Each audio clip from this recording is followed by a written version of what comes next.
തീപാറുന്ന ജീവിത അനുഭവങ്ങളിൽ നിന്ന് പിറവികൊണ്ട ഭക്തിഗാനങ്ങളുടെ കണ്ണ് നനയിക്കുന്ന അനുഭവ പശ്ചാത്തലങ്ങളിലൂടെ ഗാനോൽപ്പത്തി.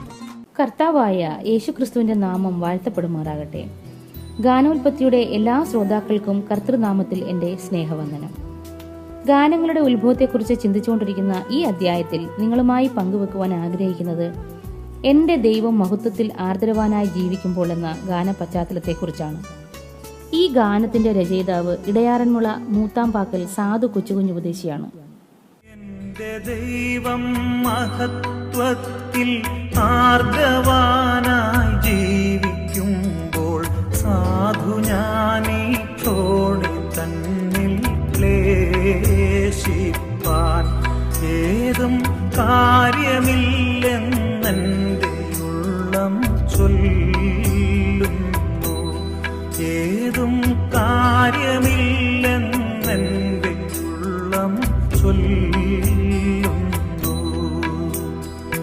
വൈഷമ്യമുള്ളേതു കുന്നും കരകേറി നടക്കൊള്ളുവാൻ രക്ഷകനെൻ കാലുകൾക്കു വേഗമായി തീർന്നൻ പാതയിൽ ഞാൻ മാനിനെ പോലോടിയിടും. അദ്ദേഹത്തിന്റെ ആശ്വാസഗീതങ്ങൾ കടന്നു ചെല്ലാത്ത ക്രൈസ്തവ ഭവനങ്ങൾ കേരളത്തിൽ ഇന്ന് വിരളമാണ്. പ്രഥമ ദൃഷ്ട്യാ കൊച്ചുകുഞ്ഞുപദേശിയുടെ ഗാനങ്ങളിൽ പൊതുവെ ആശയ വ്യത്യാസങ്ങൾ ഇല്ല എന്ന് തോന്നാം. പ്രത്യാശ, ആശ്വാസം, ദൈവിക കരുതൽ, ദൈവസ്നേഹം എന്നീ വിഷയങ്ങളാൽ കോർത്തിണക്കിയിട്ടുള്ള ആത്മീയ മുത്തുകളാണ് അവ ഓരോന്നും. ഉള്ളടക്കത്തിന്റെ ഗാംഭീര്യത്തെക്കാളും പ്രായോഗികതയുടെ നാടൻ ശൈലിയാണ് ഈ കീർത്തനങ്ങളുടെ മനോഹാരിത എന്ന് മനസ്സിലാക്കാം. ജീവിതയാത്രയിൽ വളരെയധികം യാതനകളും വേദനകളും അതിലുപരി സാമ്പത്തിക ബുദ്ധിമുട്ടും അനുഭവിച്ച ഒരു സാധാരണ സുവിശേഷകനാണ് കൊച്ചുകുഞ്ഞുപദേശി. സ്നേഹവും സഖിത്വവും ജീവിതത്തിൽ അധികമായി ആഗ്രഹിച്ച അദ്ദേഹത്തിന് അത് പലപ്പോഴും ലഭിക്കാതെ പോയി. അവയുടെ വേദനകൾ ഗാനത്തിന്റെ രംഗവേദികളായി മാറി. ആ ദുഃഖത്തിന്റെ സ്ഫുലിംഗങ്ങൾ പടർന്നു കത്തിയത് ദൈവിക പ്രത്യാശയിലായിരുന്നുവെന്ന് ഏതൊരു അനുവാചക ഹൃദയത്തിനും സംശയമെന്നേ മനസ്സിലാക്കുവാൻ കഴിയും. അദ്ദേഹത്തിന്റെ ഭവനത്തിനരികെ പിതൃ സഹോദരൊരാളുടെ മകനും മക്കളും താമസിച്ചിരുന്നു. ഈ കുടുംബവുമായി വളരെ അടുത്തിടപഴകിയ ഉപദേശി അവരിലൊരംഗം പോലെ ആയിരുന്നു. അവരുടെ നിർലോഭമായ സ്നേഹവും കരുതലും ഉപദേശിക്ക് വലിയ സഹായവും ആശ്വാസവുമായിരുന്നു. എന്നാൽ ചില സാങ്കേതിക കാരണങ്ങളാൽ അയൽവാസികളായിരുന്ന ബന്ധുകുടുംബക്കാർ വിദൂരമായ ഒരു സ്ഥലത്തേക്ക് താമസം മാറ്റി. അവരുടെ വേർപാട് ഉപദേശിയുടെ ഹൃദയത്തിൽ മുറിവുകൾ ഏൽപ്പിച്ചു. അതുവരെ ലഭിച്ചിരുന്ന സഖിത്വവും നിത്യസഹവാസവും പെട്ടെന്ന് നഷ്ടപ്പെട്ടപ്പോൾ ഉപദേശിക്ക് സഹിക്കാൻ കഴിഞ്ഞില്ല. ഞാൻ ഏകനായി തീർന്നുവല്ലോ എന്നുള്ള ചിന്തയായിരുന്നു അദ്ദേഹത്തെ അധികമായി അലട്ടിയത്.